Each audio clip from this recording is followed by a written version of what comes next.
আজকের এই ভিডিওতে যে বিষয়টা নিয়ে আমরা কথা বলবো সেটা হয়তোবা আপনি জানেন, আদারওয়াইজ আপনি জানেন না, আদারওয়াইজ আপনি হয়তো দেখেছেন কিন্তু স্কিপ করে গেছেন। হ্যাঁ বন্ধুরা, अरे कहना क्या चाहते हो? এই মুহূর্তে এই মাসে, এই যে মে মাস চলছে, এই মাসে আমরা সবাই ব্যস্ত ভোটের খবর নিয়ে। কোন প্রার্থী কোথায় জিতলো, কোন প্রার্থী কোথায় জিতবে, বা কোথায় ভোট হয়েছে, কোথায় ভোট হয়নি, কি ইস্যুতে ভোট হচ্ছে, এটা নিয়ে আমরা সবাই ব্যস্ত। কিন্তু আমাদের অ্যাকাউন্ট থেকে এরই মধ্যে বেশ কিছু টাকা আপনার অজান্তেই হয়তো কেটে যাচ্ছে। হ্যাঁ বন্ধুরা, আর কেন কেটে যাচ্ছে, কিসের টাকা, সেটা হয়তো আপনি খোঁজই করেননি। কিন্তু হ্যাঁ, আপনার মোবাইলে হয়তোবা সেই মেসেজ এসছে, আপনার পাস বইতেও হয়তোবা সেটা আপডেট হয়ে গেছে, কিন্তু আপনি লক্ষ্য করেননি।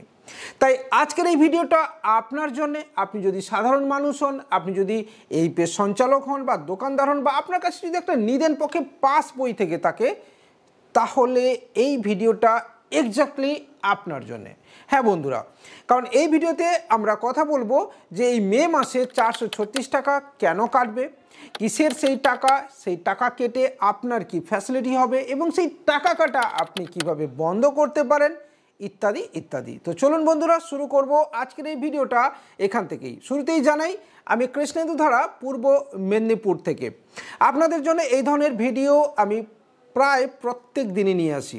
আমার এই ইউটিউব চ্যানেলের সাথে সাথে রয়েছে একটি টেলিগ্রাম চ্যানেল উইথ কৃষ্ণেন্দু এই নামেই, এবং রয়েছে ফেসবুক পেজ এবং Instagram প্রোফাইলও।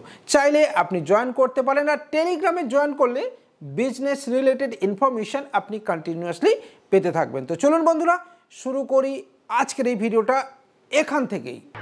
Can I dive deep into the darkness in your heart?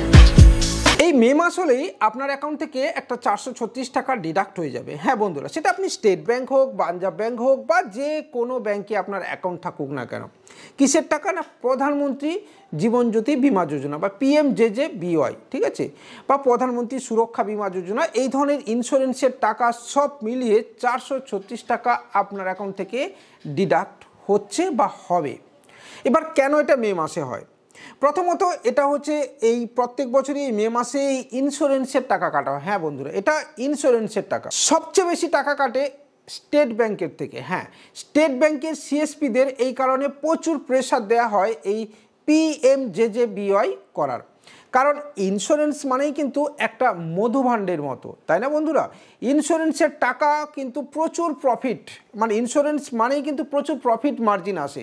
তো সেখানে এই ছোট্ট অ্যামাউন্ট থেকে কিন্তু হিউজ অ্যামাউন্ট প্রফিট হয়। তো শুরুতেই আপনাকে বলি যে 436 টাকা এই PMJJBY প্রফিটটা কি, 18 থেকে 50-এর মধ্যে এই যে ব্যক্তিরা রয়েছে, বা পুরুষ এবং মহিলা প্রত্যেকের ক্ষেত্রেই এই ধরনের ইন্স্যুরেন্স করানো হয়ে থাকে, এবং অ্যাক্সিডেন্টাল ডেথ বেনিফিট বা নর্মাল কোনো মৃত্যু হলে এই ধরনের পলিসির ক্লেম পাওয়া যায়। কিন্তু মজার বিষয় হলো, না তো ব্যাংক আপনাকে জানায়, না তো CSP হোল্ডার আপনাকে জানায় যে এই পলিসির মূল বিষয় কি। আপনাকে না জানিয়ে ম্যাক্সিমাম সময়ে আপনাকে অজান্তে সই করিয়ে নেওয়া হয়। আর যখনই আপনার অ্যাকাউন্ট থেকে এই ধরনের টাকা কাটে, তখন আপনি রাগে ফেটে পড়েন। তো কি করা উচিত আপনার এই টাকা কাটা বন্ধ করতে হলে, আর আদৌ এটা কন্টিনিউ করা উচিত কিনা সেটা আগে জান। PMJJBY একটা ভালো পলিসি, সরকার দ্বারা এটি পরিচালিত হয়। বেসিক্যালি SBIর সঙ্গে একটা মাখোমাখো ব্যাপার রয়েছে, এবং SBI লাইফ ইন্স্যুরেন্স এটার সঙ্গে ডাইরেক্টলি জড়িয়ে আছে, এটা সবাই জানে। তো যদি আপনি মনে করছেন এই পলিসিটা চালিয়ে যাবেন, তাহলে অবভিয়াসলি আপনি কন্টিনিউ করতে পারেন। আর যদি আপনি কন্টিনিউ না করতে চান, দুটো পদ্ধতি হতে পারে, আমি এক্স্যাক্ট শিওর নই, হতে পারে। এক হচ্ছে, আপনি মে মাসে যেহেতু আপনার টাকা কাটবে, আপনি আপনার ব্যালেন্স মেনটেন করবেন না, মানে টাকা না থাকলে টাকা কাটবে না। তো সেক্ষেত্রে আপনি ব্যালেন্স যদি না রাখেন, তাহলে আপনার টাকা না কাটার দরুন এই পলিসিটা বন্ধ হয়ে যেতে পারে। কারণ এটা একটা ম্যান্ডেট দেওয়া থাকে, ম্যান্ডেট দেওয়া থাকে। তো সেই ম্যান্ডেট যদি বাউন্স করে যায়, আপনার এই টাকা কাটা কিন্তু বন্ধ হয়ে যেতে পারে। যদি তাতেও না বন্ধ হয়, আপনি ব্যাংকে যান এবং সেই ইন্স্যুরেন্সকে বন্ধ করার জন্য আপনি ম্যানেজারের সঙ্গে বা ব্যাংক কর্তৃপক্ষের সঙ্গে সরাসরি কথা বলতে পারেন।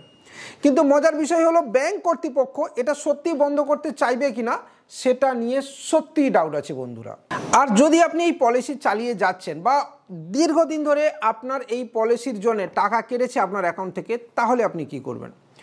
আপনি ব্যাংকে যান, ম্যানেজারের সঙ্গে, ফার্স্ট ম্যানেজার বা সেকেন্ড ম্যানেজারের সঙ্গে কথা বলুন এবং অবশ্যই আপনার এই টাকা যে কেটেছে এই যে পলিসির জন্যে, এই পলিসির জন্যে একটা বন্ড হয় বন্ধুরা। ইয়েস, যে কোনো ধরনের ইন্স্যুরেন্স পলিসি করলে একটা বন্ড আপনি কিন্তু পাবেন। তো সেই বন্ড আপনি চান ব্যাংকের কর্তৃপক্ষের কাছে। যদি আপনাকে ব্যাংক কর্তৃপক্ষ দিতে অস্বীকার করে বা কোনো টালবাহানা করে, তাহলে আপনি ওপর লেভেলে বা জোনাল লেভেলে কমপ্লেন করতে পারেন। এক্ষেত্রে আপনি অবশ্যই আপনার এই পলিসির কাগজ হাতে পেয়ে আপনি অবশ্যই আপনার পরিবারের কাছে সুরক্ষিতভাবে রাখবেন, কারণ আপনার যারা নমিনি আছেন বা আপনার পরিবারের যিনি আদার্স মেম্বাররা রয়েছেন, তারা যদি জানেন যে আপনার নামে এই ধরনের একটি পলিসি রয়েছে যেখান থেকে 18 থেকে 50 এবং 60 বছরের মধ্যে যদি আপনার কিছু হয় বা 18 থেকে 50-এর মধ্যে যদি কিছু হয়, তাহলে আপনার পরিবার 2 লক্ষ টাকা পেতে পারে ব্যাংকের অ্যাকাউন্ট থেকে, তাহলে অবশ্যই তিনি ব্যাংকে যোগাযোগ করবেন। দেখুন, সেক্ষেত্রে ন্যাচারালি আমার কিছু হয়ে যাওয়া মানে আমি তো আর দেখতে আসবো না কে কী করছে, তাই ন্যাচারালি যদি আমার নামে পলিসি হয়ে থাকে আমি অবশ্যই সেটা আমার স্ত্রীর কাছে জমা রেখে দেবো এবং স্ত্রীকে এই পলিসি সম্পর্কে বিস্তারিত বলেও দেবো। এবং এটা আপনার করা উচিত। শুধু এই পলিসির বিষয় নয়, আপনার প্রপার্টি, আপনার ব্যাংকে কোথায় কি টাকা রয়েছে, আপনি কত কি টাকা করে জমা রেখেছেন, ফিক্সড ডিপোজিট বা আপনার কোথায় শেয়ারে টাকা খাচ্ছে, সব কিছুই তথ্য আমি মনে করি আপনার পরিবারের যে অন্য মেম্বার্সরা আছে, বিশেষত আপনার যে স্ত্রী রয়েছে, তার কাছে থাকা উচিত বা জানা উচিত। কারণ anyhow by any chance আপনার কিছু হয়ে গেলে আপনার স্ত্রী সেই জায়গা থেকে কিন্তু টাকাটা রিকভার করতে পারবে এবং অবশ্যই তার সংসারও চালাতে পারবে। তো কারণ আজকের ডেটে আপনি জানেন যে আপনার কিছু হয়ে গেলে কেউ দেখার নেই। আর দেখুন, যদি আপনি এই ধরনের পলিসি করেছেন, তাহলে আপনার যদি আপনি পরিবারের লোককে না জানান, তাহলে যেটা হবে ব্যাংক ফায়দা পাবে। আর যে কারণে ব্যাংক এটা প্রায়শই এটা জানায় না, ঠিক আছে, এটা জানায় না, মানে তার যে গ্রাহকরা তারা হয়তো অনেকেই জানে না যে এই পলিসি থেকে একটা টাকাও পাওয়া যায়, ক্লেম করলে একটা টাকা পাওয়া যায়, এটা অনেকেই জানেন। এবং ম্যাক্সিমাম ক্ষেত্রে এই পলিসি PMJJBY কোনো ক্লেমই হয় না, এটা একদম সত্যি কথা। আপনি তথ্য দেখতে পারেন, ইন্টারনেট ঘেঁটে দেখতে পারেন, ম্যাক্সিমাম ক্ষেত্রে এটার কোনো ক্লেমই হয় না। কারণ এত ছোট ছোট অ্যাকাউন্ট থেকে কাটা হয়, সেখানে সারা বছর মানুষের অ্যাকাউন্টে কি ট্রানজ্যাকশান হয়েছে সেটাই হয়তো সে ঠিকঠাক খেয়াল রাখে না। তো সেখানে এই অ্যামাউন্ট তো মনে থাকারই কথা নয়, তাই না? তো এটা একটা বিষয়। আর দ্বিতীয় বিষয় হলো, যদি আপনি বন্ধ করতে চান ব্যাংকের সঙ্গে কথা বলে নিতে পারেন। আর নাম্বার 2 যেটা হলো যে এই ইন্স্যুরেন্সের জন্যই SBI তার APS গেটওয়েকে বন্ধ করে দেয়। হ্যাঁ বন্ধুরা, এই ইন্স্যুরেন্সের প্রফিটের জন্য, কারণ এই ইন্স্যুরেন্সের উপরে কিন্তু প্রেশার থাকে এবং ব্যাংকের ম্যানেজারের উপরে একটা হিউজ প্রেশার দেওয়া থাকে এবং সেই প্রেশারটা ম্যানেজার কি করে ব্যালেন্স করে ফেলে CSPদের উপরে দিয়ে। এবং স্টেট ব্যাংকের BCদের ক্ষেত্রে একদম স্ট্রিক্টলি অর্ডার আছে, যদি আপনি ইন্স্যুরেন্স না করেন তাহলে হয়তোবা আপনার যে BC কোড সেটা টেম্পোরারি লক করে দেওয়া হয়। এবং প্রত্যেক দিন সকালবেলা, সে স্টেট ব্যাংক হোক, পাঞ্জাব ব্যাংক হোক বা অন্য কোনো ব্যাংকের ক্ষেত্রে হোক, আপনাকে ফোন করে বলা হয় আপনাকে ইন্স্যুরেন্স করতে হবে। এবং ঠিক আছে, এবং না করলে আপনাকে ধমকির মুখে পড়তে হবে, শাস্তির মুখে পড়তে হবে, এই ধরনের ম্যাটারও কিন্তু রয়েছে। তাই আপনি যদি কোনো গ্রাহক সেবা কেন্দ্রে অ্যাকাউন্ট খুলতে চাইছেন বা ট্রানজ্যাকশন করতে যাচ্ছেন, তাহলে অবশ্যই জেনে নেবেন এরকম কোনো ফর্মে আপনি সই করেছেন কিনা।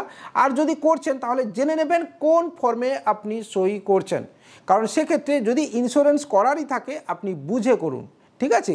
এবং এটা ভালো, আমি খারাপ কিছু নয়, কিন্তু আপনার জানা উচিত এই ইন্স্যুরেন্সটা সম্পর্কে। তো বন্ধুরা, এটা ছিল আজকের এই ভিডিওর তথ্য।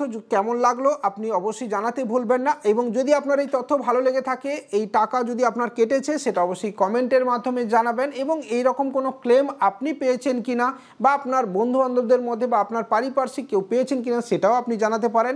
ভালো অথবা মন্দ যে কোনোই কথা আপনি জানাবেন কমেন্টের মাধ্যমে। আর চ্যানেলটাকে সাবস্ক্রাইব করে রাখবেন, বেল আইকনটাকে বাজিয়ে দেবেন, বন্ধুদের সঙ্গে শেয়ার করতে ভুলবেন না। টেলিগ্রামে অবশ্যই জয়েন করতে পারেন, ফেসবুক পেজ এবং ইনস্টাগ্রামে জয়েন করেও আপনি একবার দেখতে পারেন।